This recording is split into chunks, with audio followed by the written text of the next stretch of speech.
Assalamualaikum warahmatullahi wabarakatuh. Salam Swastiastu, Namo Buddhaya, salam kebajikan, Rahayu. Kami dari kelompok 1 mata kuliah Hukum Internasional Universitas 17 Agustus 1945 akan memaparkan hasil diskusi kami tentang Castle Doctrine. Castle Doctrine adalah prinsip hukum yang memberikan hak kepada seseorang untuk melakukan pembelaan diri dengan menggunakan kekuatan, termasuk kekuatan yang mematikan, tanpa kewajiban untuk mundur apabila terjadi serangan di dalam rumah atau tempat tinggalnya. Prinsip ini memberikan perlindungan hukum kepada individu untuk mempertahankan keselamatannya atau dirinya dari ancaman berbahaya atau mematikan yang dilakukan oleh penyerang yang memasuki wilayah propertinya. Properti yang dimaksud adalah bisa saja tempat tinggal, mobil, atau kediaman yang sedang ia berada. Istilah Castle Doctrine ini berasal dari negara Inggris pada abad ke-17 yang mengatakan adalah rumahku adalah istanaku, dan Amerika mengadopsinya dengan nama Castle Doctrine, yaitu adalah rumah adalah istana bagi setiap orang. Oleh karena itu, prinsip ini menegaskan bahwa seseorang berhak membela dirinya di rumahnya sendiri tanpa harus menghindar, mundur, ataupun melarikan diri dari ancaman tersebut. Jadi, dalam perspektif hukum, Castle Doctrine ini mengakui hak-hak seseorang untuk melakukan pembelaan diri. Jadi, ketika seseorang memasuki properti tanpa izin, maka orang tersebut layak untuk melakukan pembelaan tanpa dikenai sanksi hukum pidana.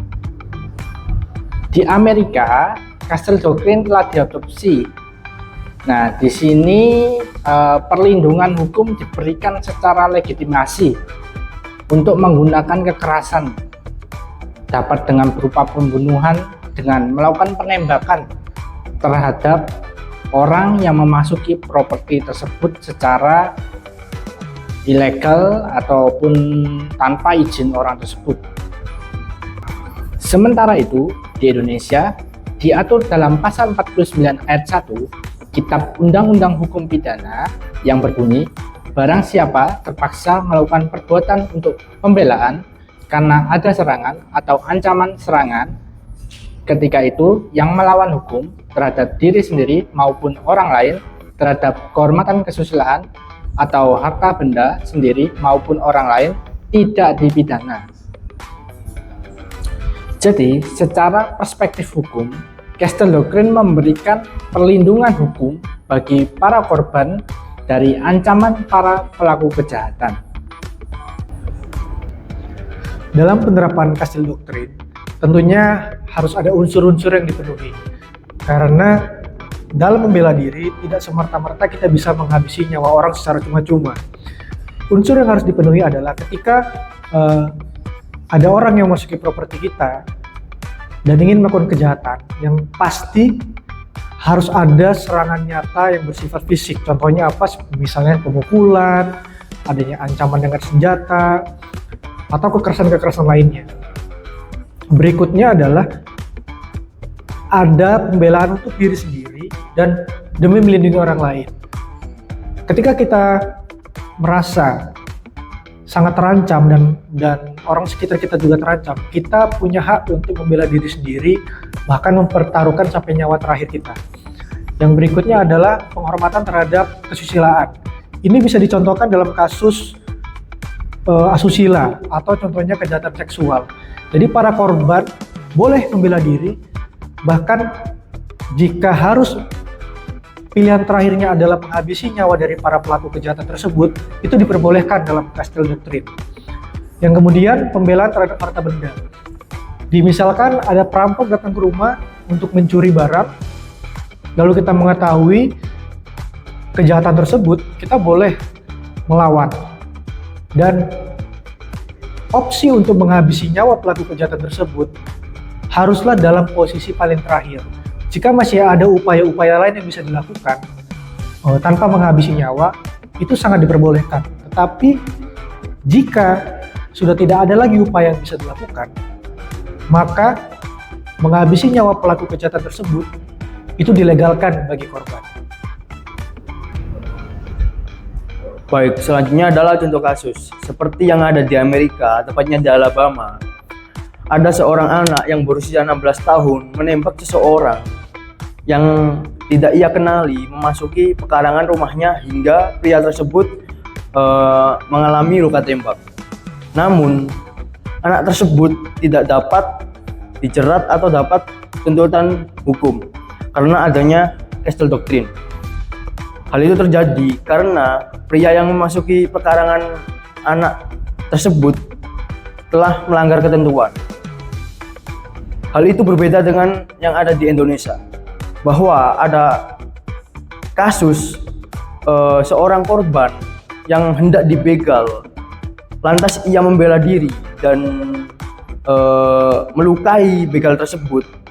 Namun pada akhirnya polisi menetapkan korban yang membela dirinya tersebut sebagai tersangka terlebih dahulu. Hal itulah yang membedakan adanya kebijakan Castle Doctrine yang ada di Amerika dengan yang ada di Indonesia. Kesimpulan dari kelompok kami tentang Castle Doctrine ialah apabila Castle Doctrine diterapkan di Indonesia harusnya diatur secara khusus sebagai sebuah doktrin seperti di Amerika Serikat, di mana prinsip-prinsip pembelaan diri dalam situasi darurat tetap diakui dan dilindungi oleh hukum. Castle Doctrine menegaskan bahwa rumah ataupun tempat tinggal kita adalah tempat di mana kita bisa berkuasa untuk melindungi diri kita. Apabila setiap individu berhak membela diri dari ancaman yang membahayakan keselamatan dirinya dan hak-hak dalam hukum tersebut. Hukum dalam Castle Doctrine memberikan perlindungan penuh terhadap tindakan pembelaan diri yang dilakukan secara terpaksa dan proporsional di dalam rumah. Lebih jauh lagi, pembelaan diri itu tidak hanya dibatasi di tempat tinggal, melainkan dimanapun orang itu berada, setiap individu itu berada apabila seorang individu itu merasakan bahaya. Juga selama terdapat ancaman yang nyata dan unsur-unsur pembelaan. Dalam situasi ini, setiap orang berhak mempertahankan diri dari ancaman yang membahayakan sesuai dengan prinsip Castle Doctrine. Apabila diterapkan di Indonesia, mungkin perlu ada perubahan dari Undang-Undang Dasar Republik Indonesia ataupun dari KUHP. Karena untuk sementara yang diterapkan di Indonesia masih belum bisa secara penuh dan secara nyata untuk menerapkan Castle Doctrine di Indonesia. Demikian hasil analisa kelompok kami tentang Castle Doctrine. Semoga memberikan pemahaman yang lebih baik. Sekian dan terima kasih. Wassalamualaikum warahmatullahi wabarakatuh.